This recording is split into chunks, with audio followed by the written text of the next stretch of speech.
Matapos ang pananalasa ng Bagyong Emong na nagdulot ng pinsala sa iba't ibang bahagi ng rehiyon, agarang kumilos si Police Brigadier General Dindo Reyes, Regional Director ng Police Regional Office 1, upang pangunahan ang pagsasaayos at paglilinis sa Camp Brigadier General Oscar Florendo, La Union.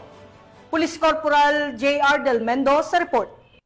Unahan ni Police Brigadier General Dindo R. Reyes, Regional Director ng Police Regional Office 1, kasama ang iba pang miyembro ng Command Group at mga regional staff ang pagbabalik sa ayos at paglilinis sa mga pasilidad at paligid ng Camp Brigadier General Oscar M. Florendo, kung saan nakabase ang opisina ng PRO1 sa Barangay Parian, lungsod ng San Fernando, La Union.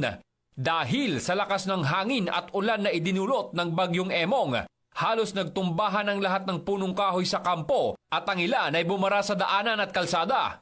Ang mga gusali sa loob ng kampo ay hindi rin nakaligtas. Ang iba ay nadaganan ng sanga ng punong kahoy at ang iba naman ay nasira dahil sa lakas ng hagupit ng bagyo. Nagtulong-tulong ang lahat ng miyembro ng PRO1, kasama na rin ang mga miyembro ng Regional Support Unit sa muling pagsasaayos ng Campo Florendo, paglilinis sa mga natumbang kahoy at sa paligid, gayon na din ang pagkumpuni sa mga na-damage na pasilidad. Ipinapakita nito ang pagkakaisa ng bawat isa, lalo na sa panahon ng kalamidad. Patunay na ang kapulisan ng Ilocos Region ay maasahan, malalapitan at mapagkakatiwalaan. Mula dito sa Ilocos Region, ako ang inyong PNN correspondent, Police Corporal J.R. Del Mendo, alagad ng batas, tagataguyod ng Balitang Pulis.